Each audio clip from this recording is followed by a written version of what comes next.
Hoje eu tenho uma mensagem para compartilhar ao teu coração e eu tenho certeza que depois dessa reflexão, a tua visão sobre vontade e liberdade nunca mais vai ser a mesma. Então, vamos lá?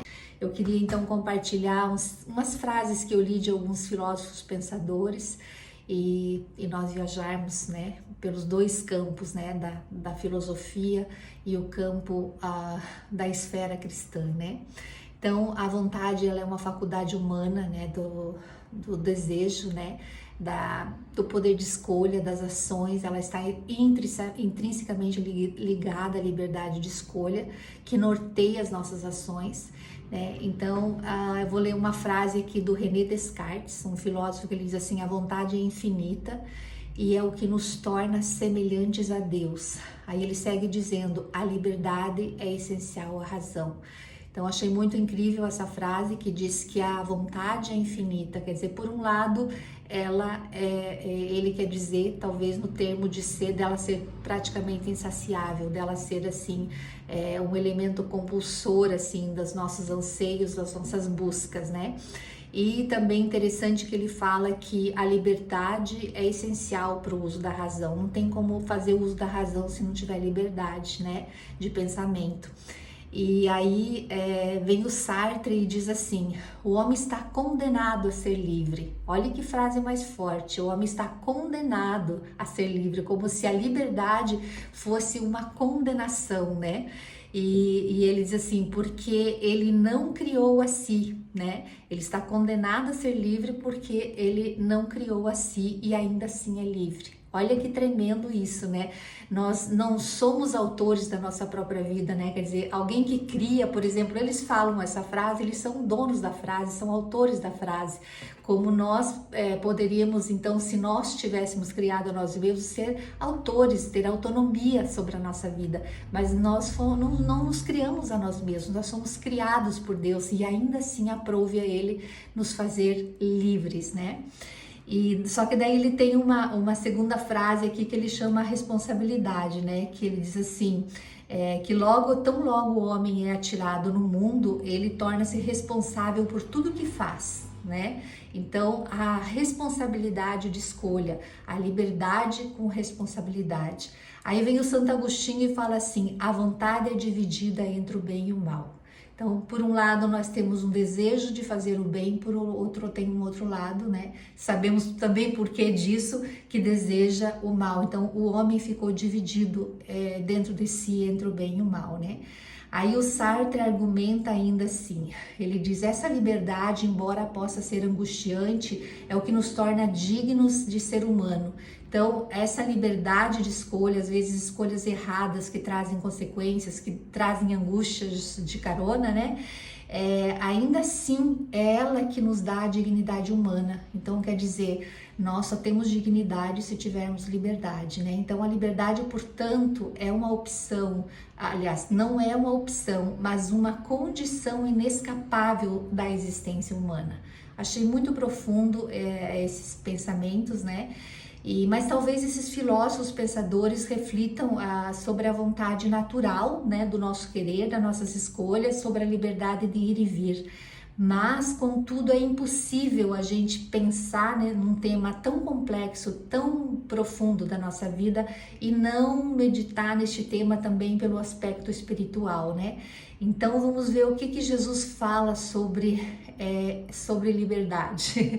Ele já começa pegando pesado aqui, ó. João 8,34, ele diz assim: aquele que comete pecado é servo do pecado. Em outras palavras, é escravo do pecado. Então, se eu fizer uma escolha, uma opção errada por aquilo que é o errado, que não é o que Deus planejou para que eu vivesse, eu posso me tornar escravo, né? Mas ele traz aqui uma promessa também de esperança. Ele diz assim: se o Filho, pois, vos libertar, verdadeiramente sereis livres, tá? João 8,36.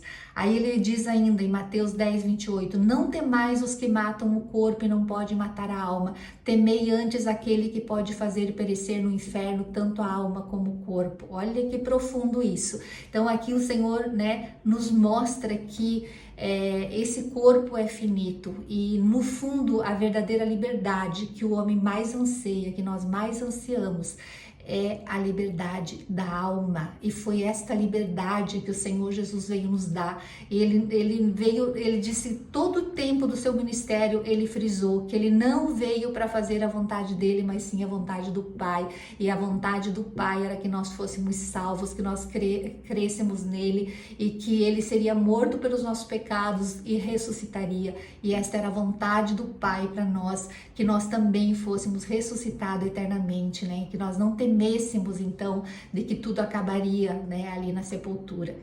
Então ele ultrapassa, né, a vontade da condição humana, e ele passa a falar dessa liberdade eterna que não se limita a um corpo mortal, né? E como é que eu posso compreender esses mistérios, né? O apóstolo Paulo diz lá em Romanos 12:2: não sejais conformados com este mundo, mas sede transformados pela renovação do vosso entendimento, para que experimenteis qual seja a boa, agradável e perfeita vontade de Deus. Então, esta é a vontade de Deus para nós. Ela é boa, ela é agradável e ela é perfeita. Então, se nós nos entregarmos à vontade dele, não tem erro, porque nada poderá ser melhor para nós do que os propósitos, os planos que Deus tem para nós, né? Então, quando a alma humana experimenta a verdadeira liberdade, quando ela tem plena convicção de que está do lado da verdade, que é Jesus, que ele disse, eu sou a verdade, eu sou o caminho, eu sou a vida. Então, esta pessoa que se apropria desta verdade, desta convicção, ela enfrenta não só a restrição de liberdade, mas ela enfrenta até a morte, se for preciso, né? Talvez isso explique porque que Paulo e Silas estavam presos no cárcere, com os pés no tronco, presos por causa da palavra que eles estavam pregando, porque as pessoas não queriam ouvir a verdade, mas eles cantavam louvores a Deus, porque aqueles que prenderam o corpo deles, que prenderam seus pés no tronco, não podiam prender a alma deles. Eles eram livres para confiar, para crer, para adorar ao Senhor e até para perdoar os seus algozes. Então isto também explica por que esses apóstolos, todos os 12, para fundamentar, para fundar o cristianismo, eles morreram. Uns foram crucificados, outros cortados ao meio, serrados, jogados aos leões. Tudo que se imagine de terror foi feito com esses homens, mas eles não abriram mão da sua convicção de fé. Eles se apropriaram da verdadeira liberdade e não temeram, e foram mortos para defender essa liberdade que é eterna, que não se restringe a esse mundo.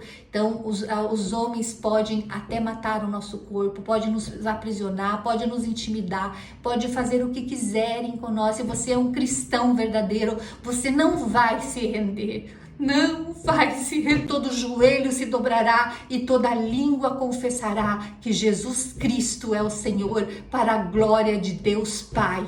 Amém? Toma posse desta convicção de fé e creia, confie, não desanime, porque o Senhor não perdeu o controle deste mundo e não perderá o controle das nossas vidas, em nome de Jesus. Amém?